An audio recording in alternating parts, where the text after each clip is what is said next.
生死咧係每一個生命必須要經歷嘅，而喺佛教嘅角度，我哋嘅生命咧係有無始以來嘅，我哋累積咗過往好多世嘅經驗，然後咧仲要迎向好多無盡嘅未來嘅生命啊！所以呢一個生命嘅流轉係必須要我哋每一期生命入邊去改良我哋生命嘅質素，去累積我哋每一期生命嘅經驗。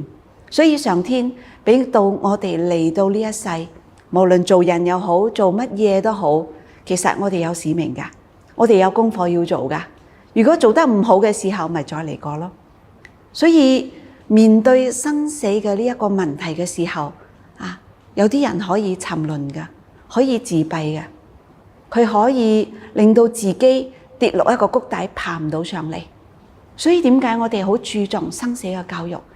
因為生命甚至嚟到死亡嘅面前，我哋嘅生命係可以激發到可以超越嘅。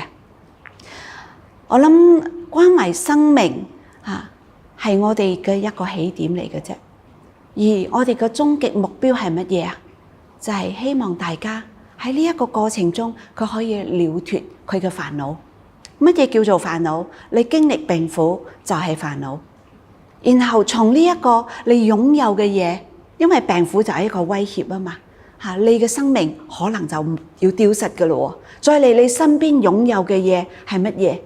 妻子、財富等等，你嘅名譽地位都會失去啊。所以關懷生死、關懷病苦唔單止希望呢個病人可以安穩，仲希望佢可以了脫佢眼前嘅問題煩惱。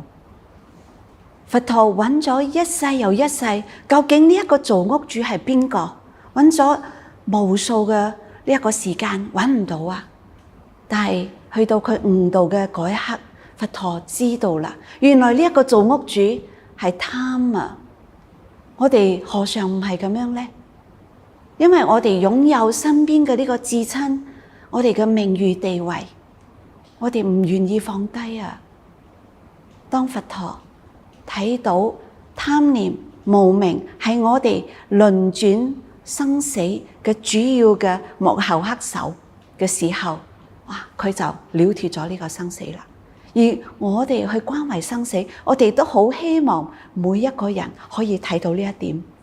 當佢喺生死嘅關頭，願意放低佢仇恨嘅對象，可能身邊嘅人，甚至佢貪愛嘅一啲嘢嘅時候，嗰一刻就真真正正可以得到善終啊！